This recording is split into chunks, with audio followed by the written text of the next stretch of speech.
Pockets in their basement. Hey, let's loosen up a little bit here and talk about violent video games. Kort, you're playing some Assassin's Creed or something? How's that game I'm going? playing Assassin's Creed 3. It's actually about the Revolutionary War, and you actually get to, and I'll try not to sound like I'm happy saying this, but you actually get to kill a lot of redcoats in it.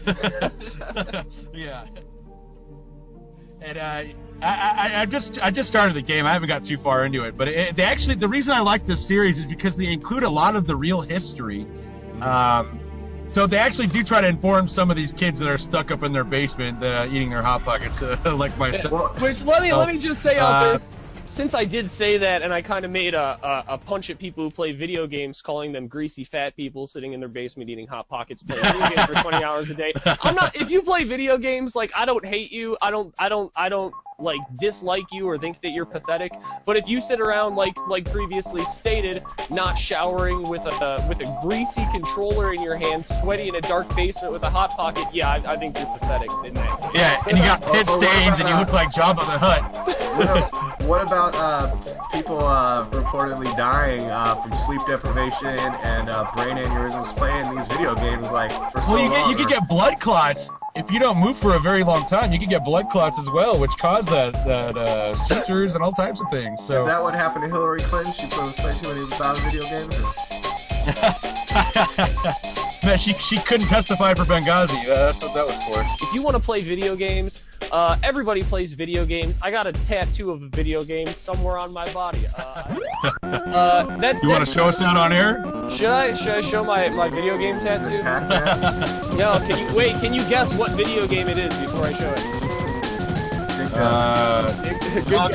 Donkey Kong. Oh, you're both wrong. You ready for this? Position.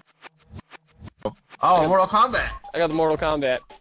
And I mean that for me, that's a violent video game. It's a very violent video game. But for me, the reason I have that tattoo is because obviously I don't play new games. The newest system that I own is a Nintendo. But I love old games, and Kombat. It is. And who was your character on there that you liked? Well, the thing is,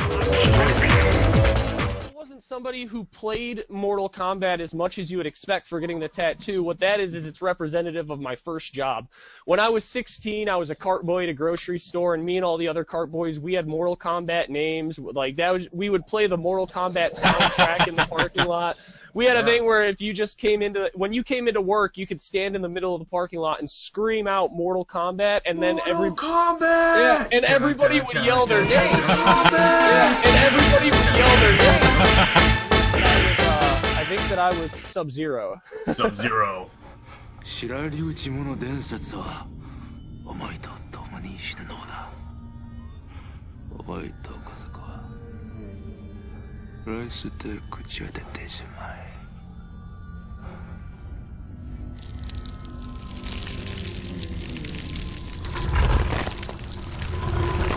You know, I look at playing video games like having a few beers after you get off work or whatever. As long as it's not all you do and the only reason that you work is to go get more video games, it's a way to entertain yourself, chill out, just like watching TV. As long as you do it in moderation. When I was a kid, I would play. A normal day for me would be like 4 hours playing video games, but nowadays I play for maybe an hour tops. I mean, I can understand how kids get really sucked into it. They don't have a lot going on. I mean. But yeah, it should be looked at like kind of like like an after work thing, not something you look forward to all day. Which is part of if you look at some of the TV shows, reality TV and all that, I mean, it sort of takes away from the knowledge that kids get from reading and other things. But that's why I like to that's what I was saying earlier. That's why I kind of like Assassin's Creed, that series, because they actually include a lot of the real history. So you're learning while you're playing the game. I've actually heard that an Assassin's Creed is almost like a history game. It's like it's a fictional. There's a fictional take on it, but they included a lot of real history. And you meet right now. I'm doing it's a good game for all those truthers out there. If you do like video games and you haven't played it yet, that's definitely a game for what we talk about here, because it's all about that spirit of 1776, and that's why we separate ourselves from the crown. That's why we're allowed to carry guns, is to protect ourselves from tyranny. And learning more about that time and learning about why our Constitution was made the way it was is a good thing.